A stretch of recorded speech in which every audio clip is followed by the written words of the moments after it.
Good morning, and thank you for joining today's briefing on the City and School District's back-to-school plans for a safe school year. This briefing is for press only. If you are not a member of the press, please log out and watch today's live stream on the City of Philadelphia's Facebook page. We will begin our briefing with remarks by Mayor Jim Kenney. Mayor, you have the floor. Thanks, Sarah. Good morning, and thank you for joining us. While it may feel like summer just began, children will be going back to school in exactly 1 week. It's always an exciting time of year, and we know that the safety of our city's children is at the top of everyone's minds. That's why today we're going to discuss ways that the city and school district will work to keep our children safe as they head back to school in neighborhoods all across the city. Joining us for today's briefing are Vanessa Garrett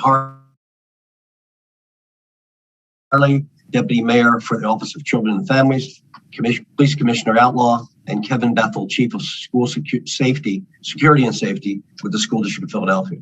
Before I turn it over to Deputy Mayor Garrett Harley to share updates on our out-of-school time programs, opportunities to help keep children and youth engaged in positive and enriching activities when not in class, I want to highlight updates on a few other initiatives, including one first announced earlier this summer. Excuse me. In June, in partnership with the City Council and the school district, we announced funding to install at least 100 security cameras near schools impacted by gun violence. This is just one part of the critical effort to ensure that the epidemic of gun violence does not impact children or interfere with their learning, development, and well-being. To advance our public safety cameras initiative, the City Office of Innovation and Technology is currently preparing site surveys for the schools identified as high priorities.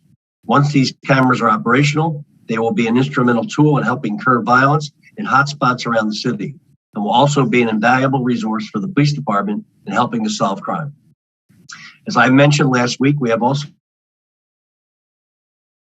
implemented a new reward for any tips that lead to arrest and conviction in a shooting that harms someone within 500 feet of a school, rec center, or library. These spaces should be untouchable. We hope that this new incentive will not only help us take more of perpetrators of violence off the streets, but also act as a deterrent for anyone who may consider committing such an unconscionable crime. Schools, recreation centers, and libraries are vital public spaces. They belong to the residents and families who live nearby. We encourage any resident with information about heinous acts of violence to report it by calling or texting 215-686-TIPS. And as we continue to implement ways to make our city, especially our children, safer, I also want to share that we continue to process applications, provide trainings, and onboard new school crossing guard hires to staff additional locations. The city has over 620 crossing guards actively assigned to locations for the upcoming school year, and we continue to hire more.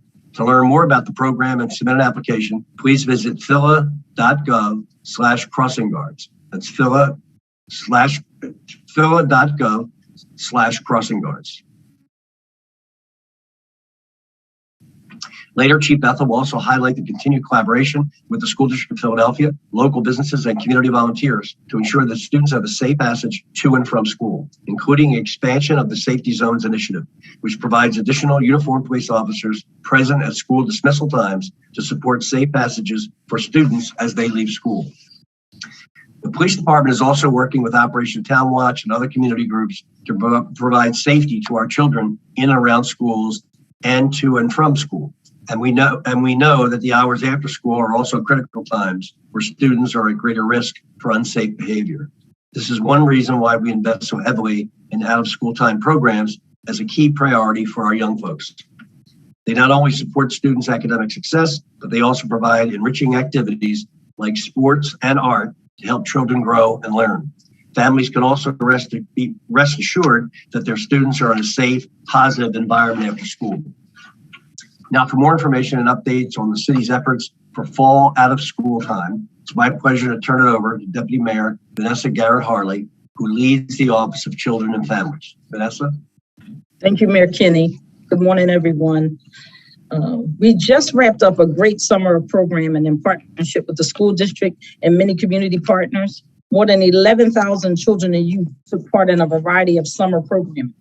It's almost hard to believe that students will be back in school in just about a week from today, but I want to make all Philadelphia families aware of what's available this fall and this school year through the Office of Children and Families, including programs through our Office of Parks and Recreation, as well as the free library. May I have the first slide, please?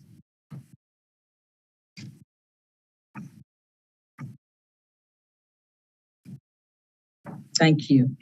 We invest in a variety of programs throughout the school year because decades of research confirms that students who participate in programs are more likely to be engaged in learning. They're also likely to have better school attendance, increased levels of physical activity, and they're less likely to become victims of violence or be involved in violence. And one of the other things that is important as well is that kids have fun. And that's extremely important so that kids are allowed to be what they are, kids. Next slide, please.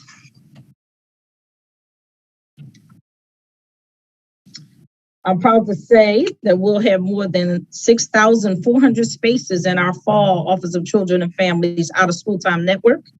We'll also have an additional 2,500 spaces in Parks and Recreation, after school programs, and hundreds more through the Free Library of Philadelphia and the Department of Human Services. A variety of these programs are offered for all grade levels. They cover various academic areas, including math and reading support, but also fun extracurricular activities, including chess, coding, dance, sports, some STEM activities, as well as creative arts and much more. We gather these efforts under a banner that we call Play It Safe PHL. You can find out a lot more information about this at phila.gov/Play It Safe PHL ! Next slide, please. This school year, the city is pleased to offer 129 out of school time programs. These programs can benefit a child's academic, social, and personal development. The programs are designed to be both fun and supportive of the students' academic engagement. They're focused on providing a safe, enriching space for children and youth to go after school. It also serves in a very important role to support working parents and caregivers to give their kids a safe place to go in between the time of school and when a parent or a caregiver often gets home. Next slide, please. This year, as in prior years, a majority of our out-of-school time programs are going to be located in School District of Philadelphia schools. However, we also have out-of-school time programs that'll be available in various charter, parochial, private, and also in community-based locations.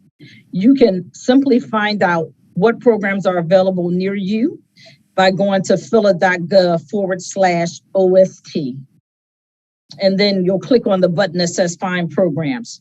We're going to be continuously updating this locator as program information becomes available, so check back frequently for updates. Next slide, please.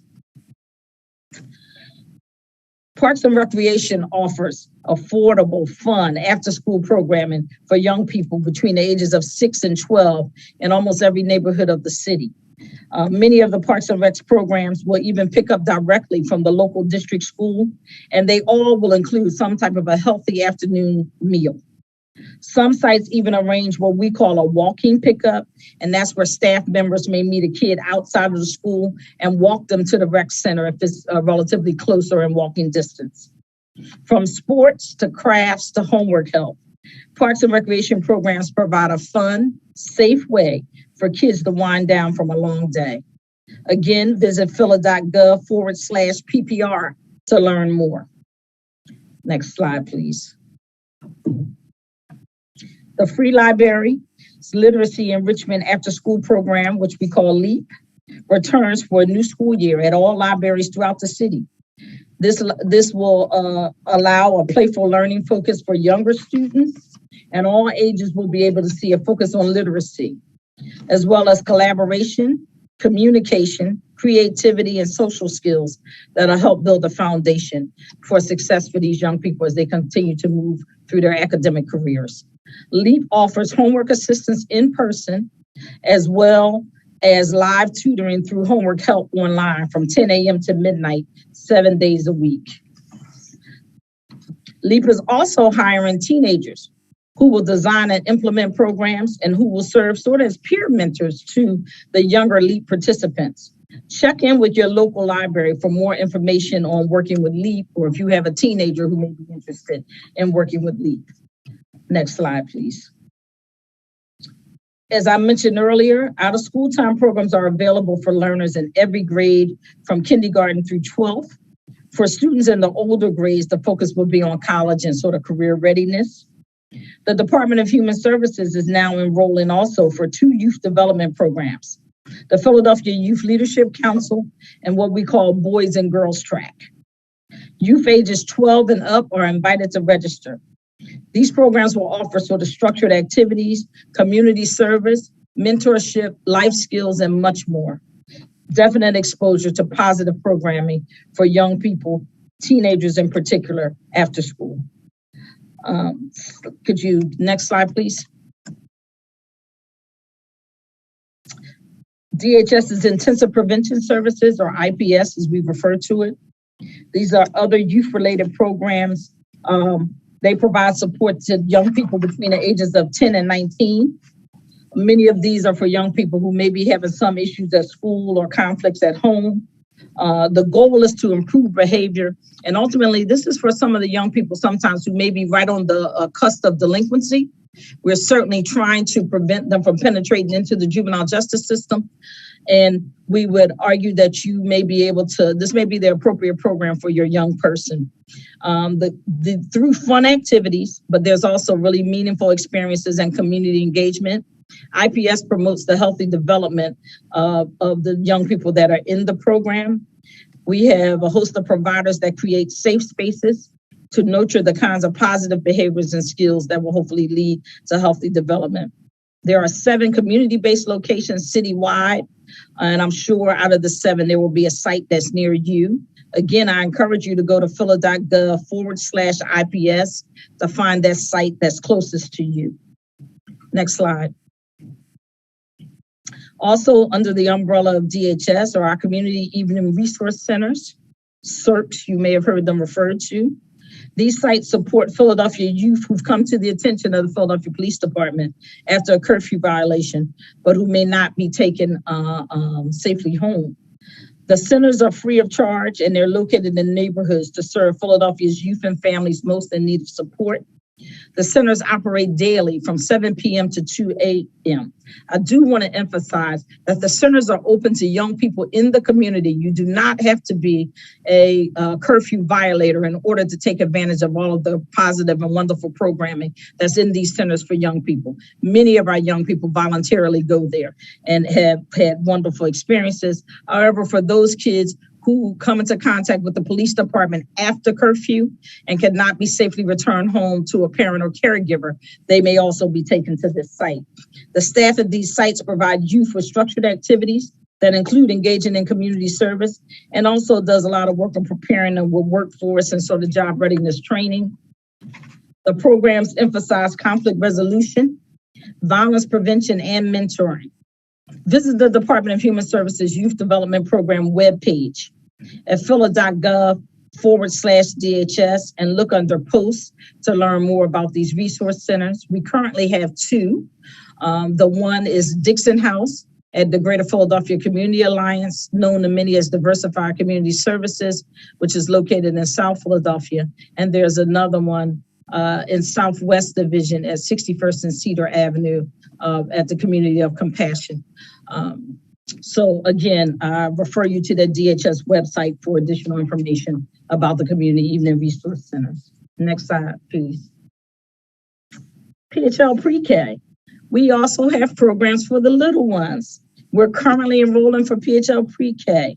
We are excited to say this program has continued to grow, and we are now have over 4,300 seats at more than 180 locations. Since this program launched in 2017, more than 13,000 children have had the opportunity to take part. This program is free of charge. There are no requirements. There are no income requirements. And if you have a child that is either ages 3 or 4, by September the 1st, they're eligible to enroll in PHL Pre-K. You can call 844-PHL Pre-K or 844-745-7735 or visit phlprek.org to find a program. This is a really important program that we won that we're really excited about. We know that early education is often indicative of academic success in years moving forward. So we have a lot going on. We're looking forward to a full fall that's full of engaging experiences with our out of school time programs for our children and families in Philadelphia. Now I'd like to turn it over to Kevin Bethel, Chief of School Safety for the School District of Philadelphia. So thank you, Deputy Mayor Gary Harley, and always an honor to follow you and all the work you're doing to support our young people. So we look forward to having students return to school on Monday, August 29th, and want to share what the school district, and particularly my office, is doing to keep our young people safe. I do want to emphasize that, constantly emphasize that schools continue to be the safest place for our students, and we are committed to fostering a safe, secure, and supportive learning environment for all of our students and staff. We've done a lot with our men and women here in the Office of School Safety, and we firmly believe that they're the best trained school safety officers in the country. They received an immense amount of training around safety cares, how to de-escalate, trauma-informed care, mentoring, and more. And I'll discuss that as we go through my conversation. We've been working diligently with our staff, school administrations, and an immense partnership with the Philadelphia Police Department, Commissioner Outlaw, Commissioner Dales, and the ROC Chiefs, Kelly and McCarrick, as well as all the commanders have been outstanding in supporting us and to identify and provide the needed supports to help keep our students safe. I mean, we're reality. I mean, we understand the city, our city has seen an uptick in gun violence in our communities, which has impacted our schools. During the 20 and 21 year school year, there were 693 incidents of gun violence. 304 of those incidents involved active students, and our active students go up to the age of 22 at both our school district schools and our charter schools. And clearly this has not gone unnoticed by my office, the school district, Office of School Safety, and more importantly, our work with the Philadelphia Police Department. The city of Philadelphia lost 119 young people under the age of 22 to gun violence last year. And 47 of those were school district employees, school district and charter school students. So, we understand that this is unprecedented. And we also recognize the violence around our schools is unacceptable. And so that's why these partnerships and the things that were outlined prior to me talking are so important. To address those issues of violence impacting our schools and community with other safety concerns, my office, in partnership with other entities within the school district, have really been focusing on some key areas, and I'll talk about them very briefly. The safety zones that the mayor outlined, and I believe Commissioner Outlaw will talk about as well, has been a partnership with the Philadelphia Police Department. We established last year due to some of the violence we're having around those corridors. Continue our school safety initiative, which provides uniform officers present during dismissals to support our safe passages for our students as they leave school. This year, the number has increased. I've been talking to Commissioner Dales, and there's 27 safety zones that encompass 40 both district and charter schools. And many of these neighborhoods were selected because of the high level of violence and some of the convergent behavior we have across as they exit the school. Our Safe Path program, as you recall, last year, we announced the district's commitment to helping decrease the violent incidents that are occurring in the communities outside of our schools. We had some challenges getting that going before the end of the school year happened. But our SAFE program is a collaboration between the school district and the Institute for the Development of African American Youth, IDE, to provide extra supervision and support for students traveling from school. Community members are hired by IDE to patrol routes around schools at the end of school day and observe and report potential safety issues along those specified routes. The organization is supported by my office and Town Watch Integrated have worked through the summer. We expect to have all of the 8 schools selected to have community member staff in those corridors when the school year begins. One of the things we've also been working and really have enhanced is our threat assessment process. These are responding to threats of guns in our schools, threats of violence, particularly related to guns. Our threat assessment process takes an appropriate preventive and corrective measures to maintain a safe and secure school environment, to protect and support potential victims, and to provide assistance to those involved in situations being assessed. Last year, we responded to 225 concerns related to threat assessment protocols. And so we are also adding 2 mental health workers to that threat assessment protocol this year to enhance that work. One of the areas we saw was a gap in our mediation. So over the summer, we had 21 of my supervisors and officers who were working with CORE and Good Shepherd to create mediation response teams. This response team was created to assist in high need issues. conflicts involving students, adults. We wanted to formulate this to help our school leaders support the Philadelphia Police Department and all of our work. And so in addition to providing that additional support to resolve those issues, we'll be adding additional staff in that space to work in there. One of the core highlights that we think is the bedrock of our work is our school safety mentoring program. So is a mentoring initiative that aims to support needs of our young youth through mentorship. Participating students receive mentoring from our school officers, school safety officers, engage in meaningful conversations, accountability, positive expression of emotions, leadership, and more. It's going phenomenally well. We took a number of our kids to the Phillies game, the Sixers game, and we will continue that work. One of the areas we're really leaning into, it started last year and continued this year, is our transitioning mentoring program. Was implemented in partnership with the Office of Rights and Responsibility and Ensure students are transitioning from any type of placement. We found many of our young people coming from places where they were struggling and to experience a smooth transition back into our school community. So program staff work closely with these students to help them understand they have support, someone to help them to be held accountable and help them to make this process successful. Our weapon scanning, all of our high schools will continue to scan students and their belongings in their way to school and continue the exterior checks.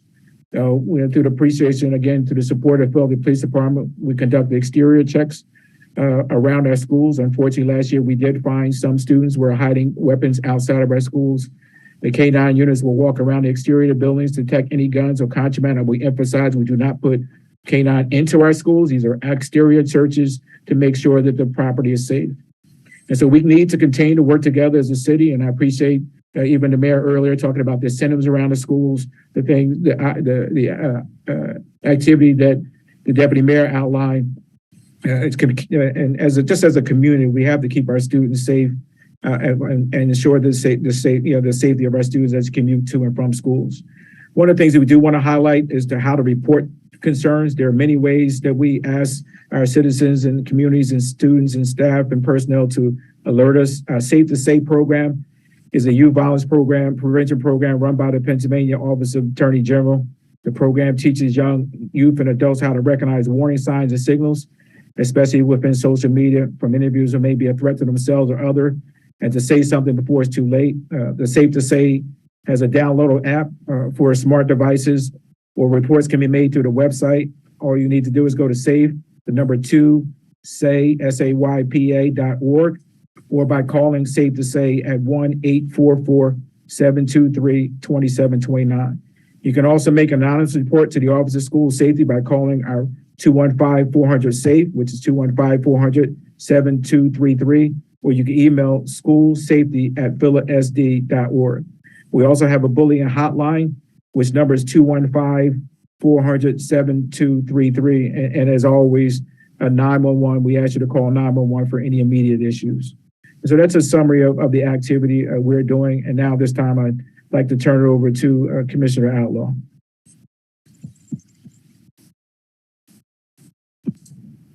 Thanks, Chief Bethel.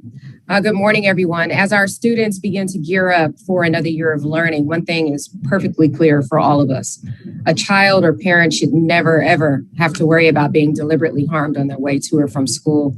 To that end, PPD continues to collaborate with the school district, local businesses, and community volunteers to ensure that our students have a safe passage when starting and ending their school day. Safe passage for our kids is of the utmost importance, and our department is committed to ensuring that parents and children have that peace of mind that they deserve. More specifically, our department continuously works with PSD principals to identify common thoroughfares that students utilize to arrive and depart from their schools.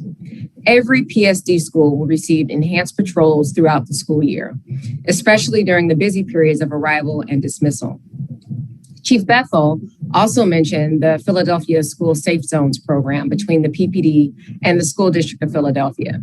These zones primarily focus around middle and high schools that were selected using the latest crime data available.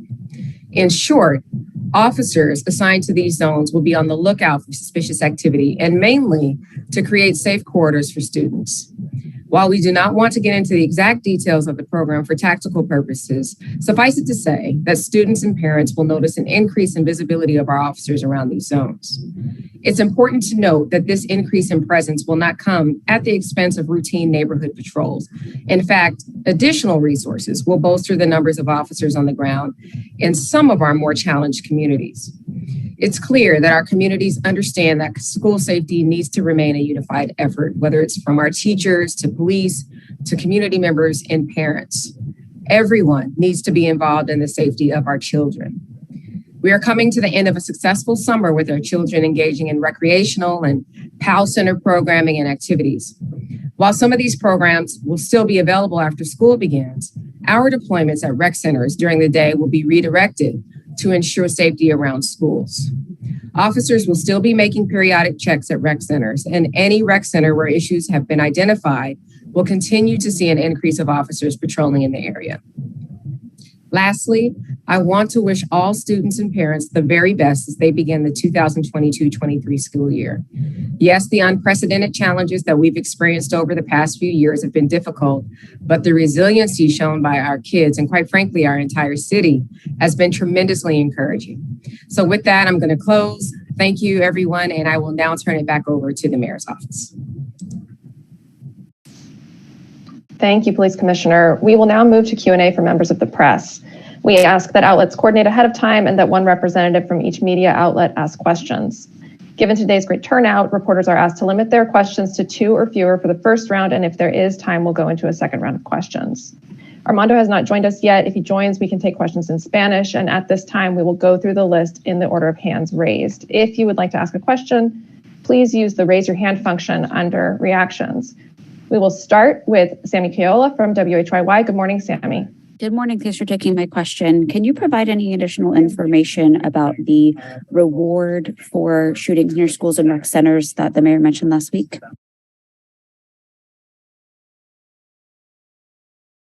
It's the same standard that we offer awards for information regarding homicides. And Kumar, if you have any more specific details, I'd appreciate it. Thank you, Mayor. Sammy, that's pretty much it. We're trying to mirror the homicide reward program. Just they want to extend this for shooting information around parks, rec centers, schools, and libraries. Do you have a specific question that we could either follow up on and try to answer on the call? Just to clarify which locations are included and, whether it's got to be right at the facility or if it's the surrounding area. No, we're talking about within 500 feet of the facility. Stuff that, like similar to what we experienced at Shepherd Rec Center in West Philly last week. It was right outside the facility, but it certainly impacted all of the programs that was going on within that rec center and the programming and the kids and the impact to the young people that use that rec center. So it's basically a program around all schools, no matter whether you're public, private, or parochial, all libraries, all rec centers, all parks, within 500 feet of those institutions. Great. The way in the end we're going to really solve this issue is by people providing us information as to who's doing this activity around our city. And the more we can incent people and keep them safe from, keep them anonymous, the more we'll be able to lock some of these guys up and put them where they belong and not on our streets shooting weapons. Thank you. Second question, are there any numbers or even ballpark numbers on how many weapons have been confiscated from students during the last school year or found by the metal detectors? Yeah, so last year we had about 14 incidences where we had guns either recovered or we had incurred inside the school and the like. That was probably one of the most significant increases we had in history. And on average, we at most had maybe 2 guns. So we don't go into this year with the anticipation that will happen again, but because we don't have a trend or a baseline to compare it to, other than what it was a significant increase. But we did see a significant increase, more of guns around the school, which was a different dynamic for us last year. And police are on track to recover over 6,000 guns again this year. That's great. And how many schools have the metal detectors? All of our high schools have metal detectors. Thank you. Great. Thank you, Sammy. We will now go to Jeff Cole from Fox 29. Good morning, Jeff. Good morning, folks. These are questions for Chief Bethel, and we're going with two at first here, right? Is that what I heard? That's right, Jeff. Thank you. For Chief Bethel, Chief, the shooting of young people in this city has not abated this summer. A 7-year-old shot over the weekend. Are you going into this school year with significant concern that will continue on? And what can you specifically speak to in terms of trying to abate young people shooting and being shot in this city?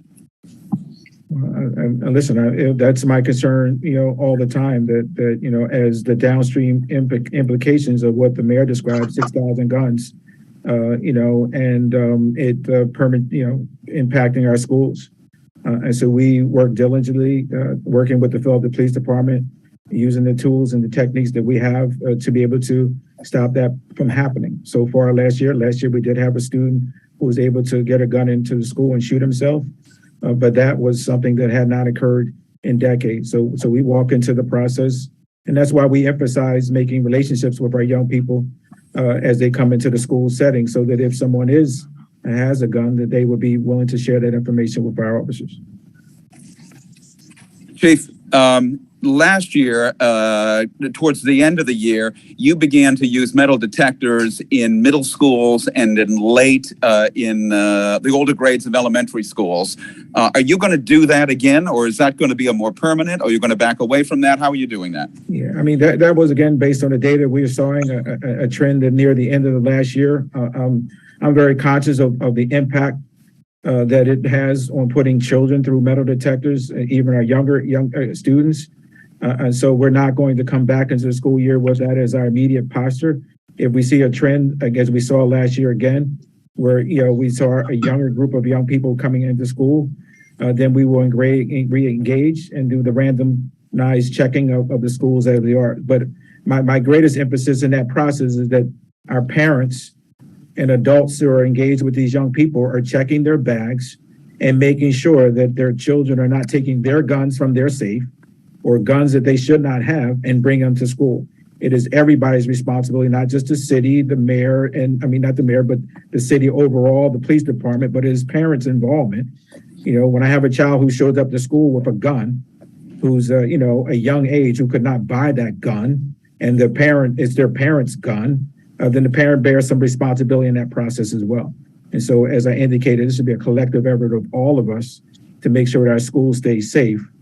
Someone who's born and raised in the city and went through the public school system, I never thought it'd be a time that we'd be sitting here worried about our kids getting shot outside of a school. And so it's important that folks are engaged in the process. And Chief, your officers will not be armed. They will not have guns inside that building, correct? Continue. We are not armed, but we are supported by a large contingent of Philadelphia police officers who support us as kids come into the school, exit the school. And so we think we have a very good process of addressing anyone who wants to come to our school with a weapon. Thank you. Thank you. Thank you, Jeff. We'll go now to Mike D'Onofrio from Axios. Good morning. Hey, good morning. Thanks. I guess this is for Chief Safety Officer Bethel. Does the city or does the school district have enough resources to ensure the safety of all students in and outside of schools this year? I'm a realist, right? We have we talk about the students, but I have staff, I have 20,000 employees, I have parents, I have, so we do the best. I believe I have enough staff.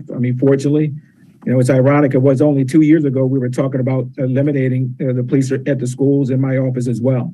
And so we've had some rebuilding with our men and women to get them, back into that posture.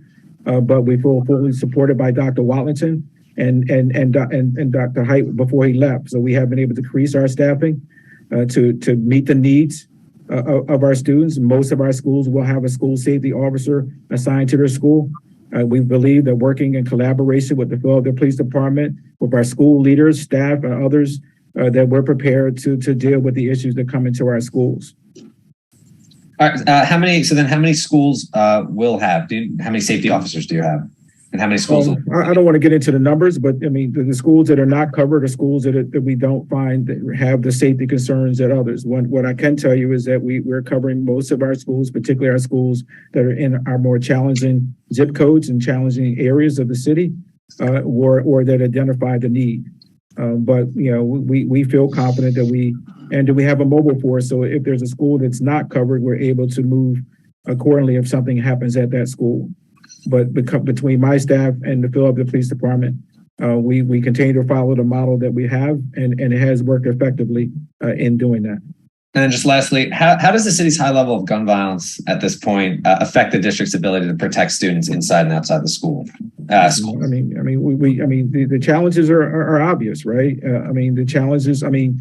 As indicated, we keep asking the city and the police department to do everything. The rec centers, my schools, be everywhere, and so we have to be realistic, right? We have to be very targeted in our approach. Does the violence have an impact on our students? Absolutely. Does it have an impact on our employees? Absolutely. When we see something happen across the country that does not even here, it impacts us. So we live in that space where we understand that there's a lot of fear, a lot of our young people, and that's why it's so vitally important that the work that the city is doing, and what Mayor Harley talked about, the supports after school programming, the places for our young people to go to keep them out of that out of school time, the work that we're doing inside the school. All of that, the support we get from the Philadelphia Police Department, all of that collectively is around a safety net. It's not just one entity. The school district won't be able to solve it by itself. And so we continue to work forward in making sure we can create as a safer environment for our young people. When they cross that door, they feel that they're in a safe space. And that's our goal, and that's what we work to do. Thank you. More guns equal more violence and less safety. It's just, hopefully this country at some point in time will realize that. Great. Thank you, Mike. We'll go now to Carolina Rodriguez Plaza from Univision. Good morning, Carolina. Good morning, everyone. I have two questions for Mr. Bethel, please. Number one, are the school districts going to ask students to bring clear, transparent backpacks? No, we don't see that as necessary at this point. As I understand, you have to be careful, right? We have to be careful not to make it. Listen, 9% of all incidents involve young people with violence. Most of the violence that occurs in the city is older adults, right? And so we have to be careful not to shift the system that penalizes the majority of the kids who come into school, do it effectively, safely, with no issues. And so we got to be careful not to respond. And I know that's not your question, but I want to emphasize that we criminalize our young people.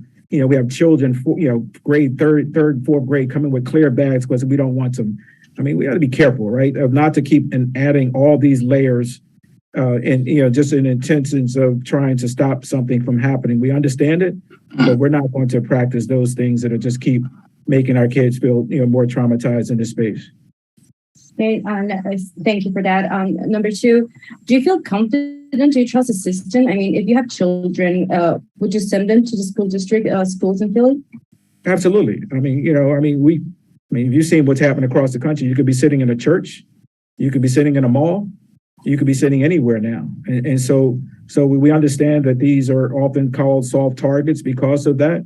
We've done our best to harden our locations so that we are being vigilant and practicing some situational awareness around what's going around with us. And again, combined with our support from the Philadelphia Police Department and all of their leaders and the work that we're doing, I think we create a community at our schools, right? And if the community is working effectively, where everybody's talking, many of the responses you saw from our threat assessment, 225, because members of that school community called their school leader and said, there's a problem and here's the social media feed. And so I think as long as we continue in that process, I think I will continue to say that the school, coming to a school, is the safest place. There's a reason why a kid will get up in North Philadelphia and travel an hour and a half to the far northeast to go to school because he or she knows that's a safe place to go.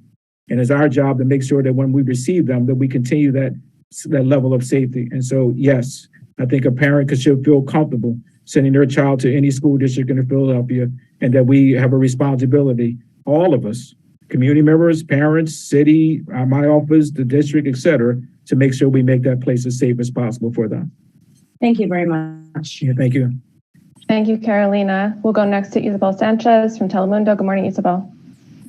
Hi, good morning. Thank you so much. After what happened in Uvalde last year, the conversation around those type of violence in schools reignited again. Are there any specific measures taken to prevent those kind of violence situations inside the schools of the city? Well, I think there's twofold, right? I mean, one, I'll let the police department speak for themselves. I mean, we this year will really start to ramp up our active shooter training and supports through a grant from the Philadelphia Commission on Crime and Delinquency. We'll be able to, for the first time, invest some significant funding into training our folks to an elevated level to be able to respond. But we also be mindful. I mean, it's hard to compare apples and apples. Most of our campuses are very secure. We don't have these large ranging campuses. We do have some large schools. We really emphasize that the doors are locked at all times and only person who can access is given access to our A-phone system. And so it is a lot of work. Some of our schools, I mean, particularly when we talk about doors being left open, et cetera. But anytime something from the outside attempts to penetrate our schools, we have an activation program that really activates efficiently.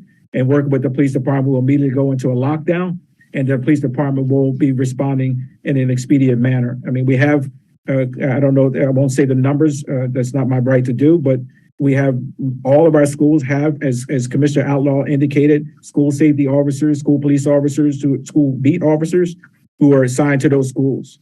And they are out every day actively engaging and be prepared to respond. What you saw about, I do not and will not, and we'll never see that in the Philadelphia Police Department. I am confident that if a Philadelphia police officer came to our schools, they're going to take the appropriate action to do what they need to do and will not be standing around while children are getting shot and killed. That much I can guarantee you. Thank you. And my second question is just a clarification about the camera system.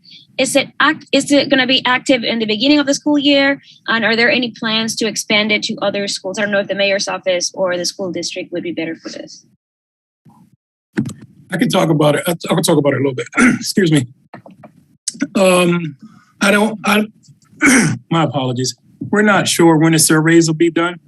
If you all remember, prior to council allocating that money, we also allocated funding for what I'm vaguely say between 10 and 15, I believe it was 10 of our dangerous rec center sites to do the same thing and improve their camera infrastructure. Some of the delay has been around sourcing the materials we need, such as fiber, to sort of build these out. We should have an update pretty shortly on the timing of both of those programs, but we talk about them as two separate programs. They're actually in tandem because it's the same organization that's doing the work to both source the cameras, source the materials needed, and also the surveys and installation of the cameras as well. So no timeline exactly yet, but hopefully in the beginning. Yeah, I would say hopefully within hopefully within the next few weeks, we could get back to folks with a specific timeline. We do need to check the status on how those surveys are going.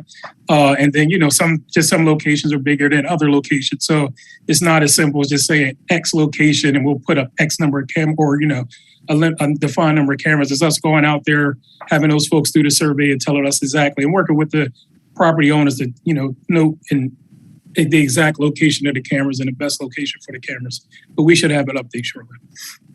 Thank you so much. I appreciate it. You're welcome. Thank you. We'll go next to Marcela Bayeto from CBS 3. Good morning. Good morning, everyone.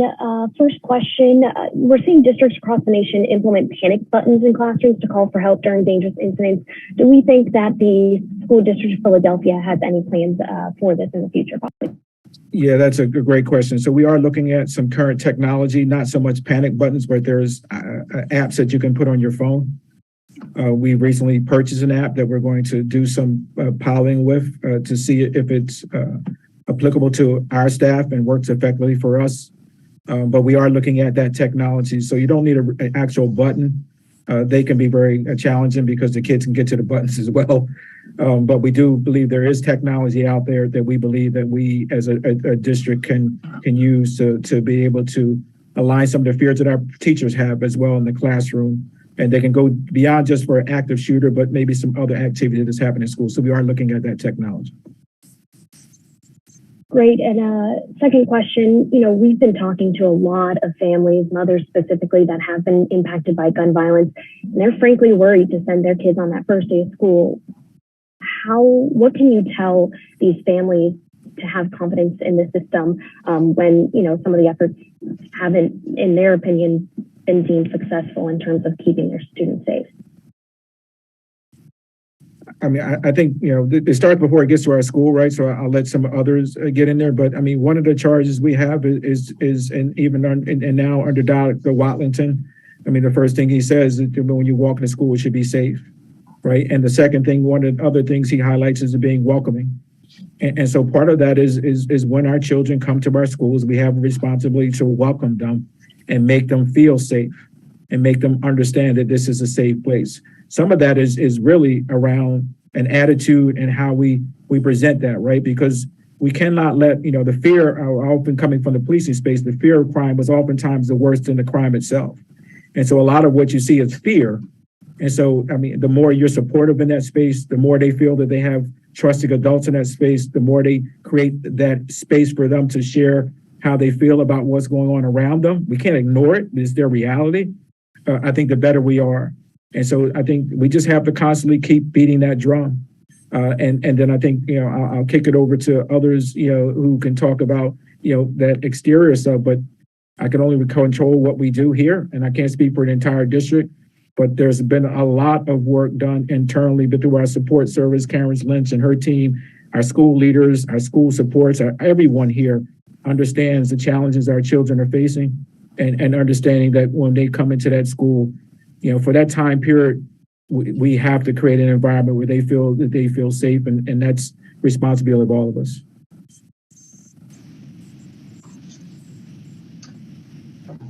Thank you. Thank you, Marcella. Thank you. We'll go now to Claudia Vargas from NBC. Good morning, Claudia. Hello, good morning. I wanted to go back to the active shooter training. One of the unions that represents some of the staff in the school district is complaining that they have not received active shooter training. I checked with the teachers union as well, and they said in recent memory they can't remember the last active shooting training. So when do you guys expect to do that, and how come that wasn't done prior to the start of the school year? Well, I don't think this is the appropriate forum to get into, especially for union issues. So I'll defer that. We do, as part of the state requirement, do lockdown drills every year. It's required within the first 90 days of school. All of our school leaders are trained on active shooters protocols. But we clearly, realize that there needs to be some enhancement, particularly with the activity that's going across the nation. I mean, you can practice a model of run, hide, and fight, but you're not going to take a K-4 school and tell them to run out of a building. And so we're looking at, there's other alternative models that enable us to train our staff, and we're moving in that direction. But all of our schools go through training. All of our schools go through lockdown drills. The Philadelphia Police Department has done multiple drills in active shooter. They even use one of our schools to do on a regular basis. They put all of their staff and many of their school police officers through active shooter training. That's a part of the work. It's 20,000 members who have to be trained. And so we're working to do some other modeling that gives us an opportunity to hit more, to address more. But here's the challenge, and I'll be very upfront with you. I mean, we don't have the capacity like a small district to go in there and put our kids through a lockdown, guns in the building, shut it down. I mean, that's traumatic to our young people. Many of our schools will go through multiple lockdowns throughout the school year just because of gunshots in the area. And so we're looking at, our training process and ensuring we're doing that. As it relates to the union, again, not Claudia, does not want to answer your question, but those are active negotiations going on. So it'd be inappropriate to talk about specifically for that work group. Right, but just to be clear, though, you said that they have received active shooter training. If that is the case, who exactly has received training so far, and when was the last training? Well, I won't. We can follow up with that. I don't think this is that's a little bit more detailed, more descriptive. I don't have all those specific numbers to give you what that looks like. Okay. And then going to the number of juveniles that have been shot so far this year, when I took a look at the times, most of it is really after 5 p.m. So I know you guys have those school safety corridors, but what's in place for when students leave that school safety corridor and it's after hours to try to keep them safe? I don't know if that's directed to me. Commissioner Outlaw. Whoever wants to answer, I guess. Vanessa? Hi, Claudia. I can chime in on our end, and if Vanessa wants to chime in as well, I think it would be appropriate. But again, it's the same thing, whether it's around rec centers or if it's schools. The areas that we know, where the data tells us we know we need to be in the most visible and present, that's how we decide where we increase our presence. Or if in recent days or something's happened that we know we need to stay in that area, we'll most certainly do that. So it's no different than the crime patterns that we've been seeing here.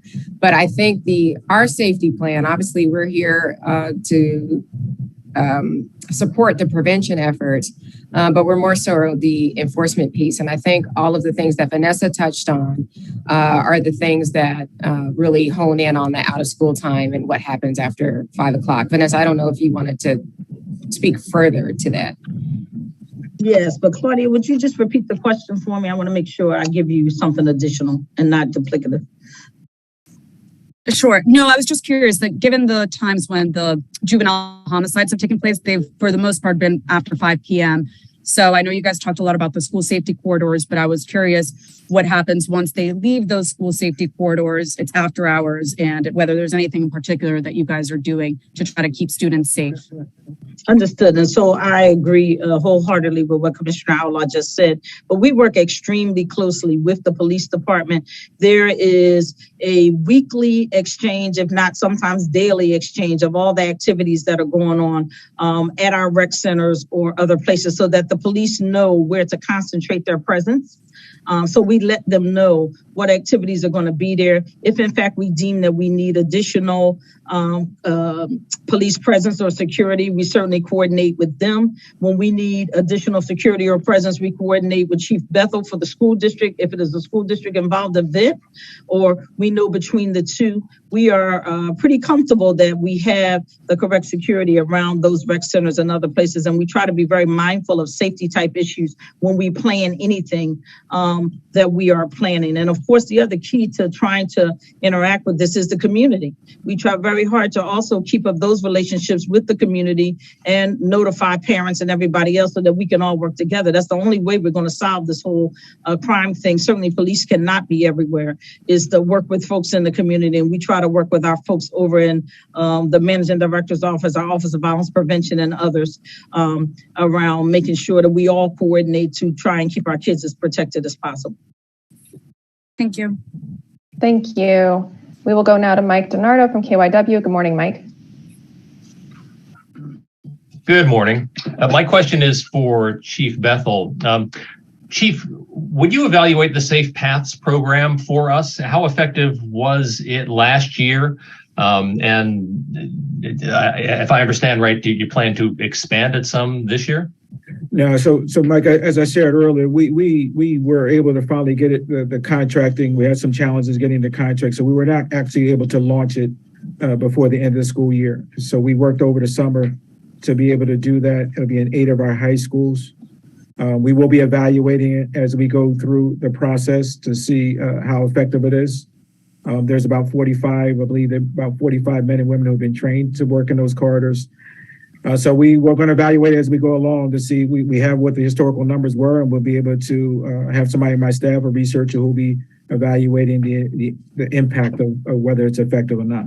I mean, it's costly. I mean, but it was our goal. I mean, unfortunately, we're not getting the commitment from volunteers, as you've probably covered in your work. And so we thought, trying to a model coming out of Chicago where they pay. Now, in that case, they have 1,500 workers and they spend $30 million a year. So we're just trying to start out this process to see if it's something that we could continue to foster and develop as we move along. And how much is the district spending for this next year? I think it's over 2 years. It's a quarter of $250,000 a year over 2 years. And there are 8 schools, 8 high schools, I think you said that have not been identified yet? That have been identified. Oh, that haven't. They've been identified. You're just not telling us what they are, which ones they are, or? I don't think it was a secret. Okay. Roxborough High School, Bartram High School, Lincoln High School, Northeast High School, Edison High School, Sayre, Motivation, West Philadelphia High School. Is that 8, man? Are you counting for me? I may have lost one. I think I may be missing one, but I don't have that written down. We can check again, that. It wasn't, and some of it was not about the violence. Obviously, Bartram, we had a homicide right outside of the school. Lincoln, we had a homicide right outside of the school. Edison, we had a kid who was shot about a block away from the school. But a lot of it just a convergent behavior. These were schools. Roxborough, we haven't had a shooting outside the corridor, but that convergent behavior we had along the kids leaving the school, we oftentimes felt led to other behavior. And so it's not just I don't want the constructors to be. We're not having safe path to stop that type of gun violence. But we do believe having adults on the corridors can have an impact. And that is our goal. If we stop the convergent behavior, the fights and other behavior that leads to a fight, some gunplay, then that's our goal. So it's not just about, we haven't had, a lot of our schools have not been impacted by direct gun violence where someone has come up and shot outside of our school. Thank you, Chief. You're very welcome. Thank you, Mike. Thank you, Mike. And I know we're running a couple minutes over. We did start a few minutes late, so we will continue to get to our last 2 reporters. So we'll go now to Jillian from Channel 6. Good morning, Jillian.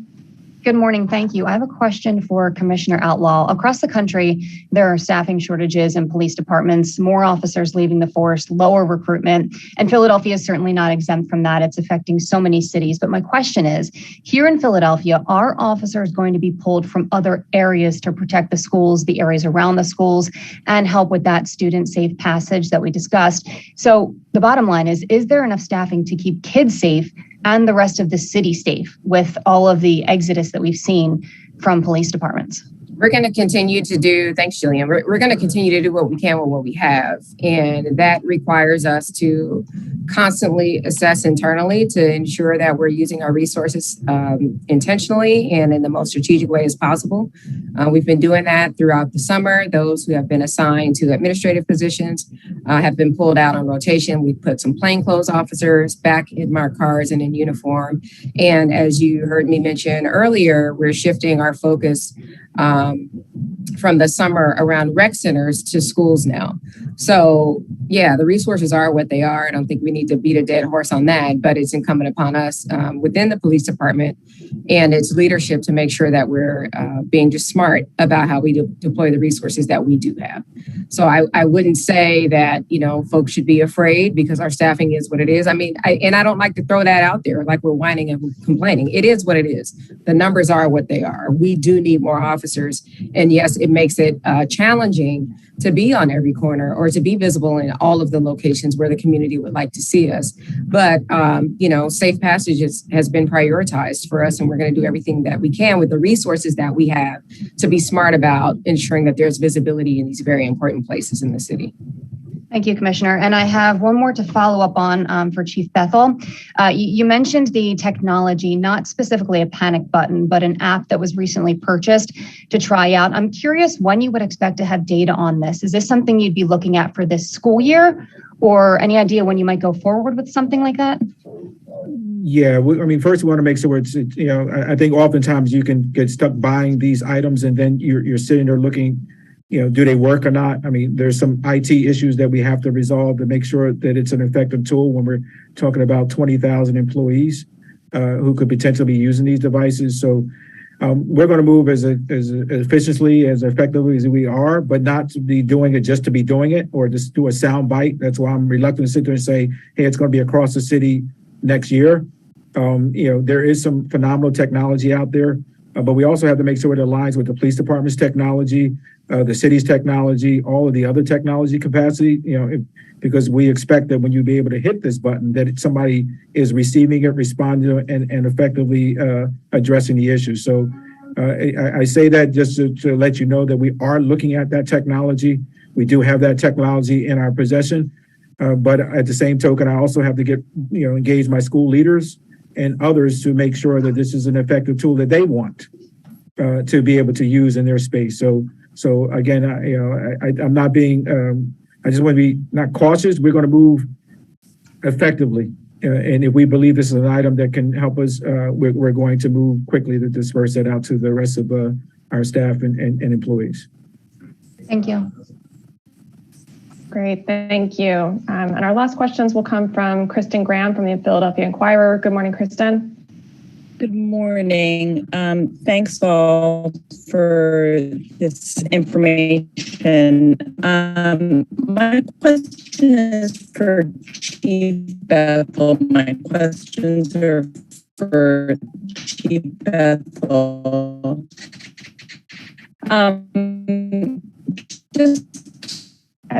Sorry, Kristen, we're having a little trouble hearing you.